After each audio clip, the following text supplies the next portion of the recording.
segreto per vincere ogni sfida è fare squadra. Lo sa bene la Regione del Veneto, presente in occasione della nuova edizione Mido 2022, il Salone Internazionale degli Occhiali, uno stand 50 metri quadri realizzato anche grazie alla Camera di Commercio di Venezia Rovigo, in collaborazione con il Sistema Camerale Veneto e Confindustria Belluno Dolomiti. Struttura punto di riferimento per le oltre 100 imprese venete partecipanti all'evento e per la promozione turistica attraverso Deplian, gadget, hostess per informazioni e video in loop per tutto l'arco dell'evento con le bellezze del Veneto.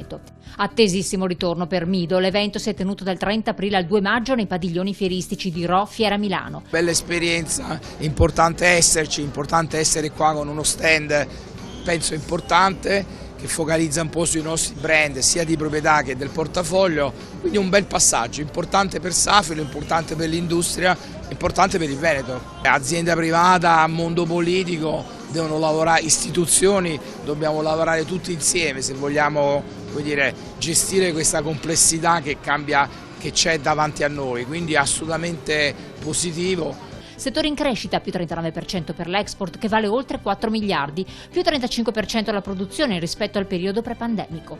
Comparto che nel nostro paese occupa 555.236 lavoratori, dato 2021, con le sue 16.000 imprese, l'80% delle quali con sede nel Bellunese e nel Trevigiano. L'occhialeria nasce nel Veneto e nasce in Cadore e nel Bellunese, quindi siamo orgogliosi noi di essere rimasti ancora lì. Siamo soddisfatti in generale dell'anno passato e anche della partenza dell'anno nuovo. Noi abbiamo bisogno del supporto di tutti, anche della Regione Veneto, che da sempre ci aiuta e ci supporta.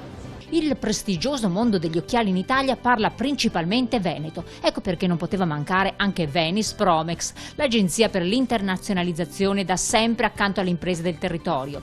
In scena colori, design, materiali innovativi, le novità del momento, dall'occhiale con montatura reversibile, le app che mostrano sul volto l'effetto delle montature attraverso un monitor, ma soprattutto l'arte nel creare accessori unici in tutte le sue forme. Abbiamo un brevetto, una cosa che facciamo solo noi, che è un abbinamento tra quello che è l'acetato e il metallo, quindi proprio un sandwich di metallo e plastica innovativo. Essere veneti, oltre che italiano, che ovviamente per Made in Italy è un grande orgoglio, insomma, siamo stati forse la regione in Europa più prolifica nel campo del fashion e della moda, quindi benvenga il Veneto a Mido. I trascorsi sono stati molto difficili, però fortunatamente la nostra azienda sta andando molto bene e per quello che sento anche i miei colleghi sono molto soddisfatti e siamo in una piena ripresa. Siamo fieri di essere veneti e ringrazio il Presidente della Regione e tutti quanti per l'aiuto che ci stanno dando,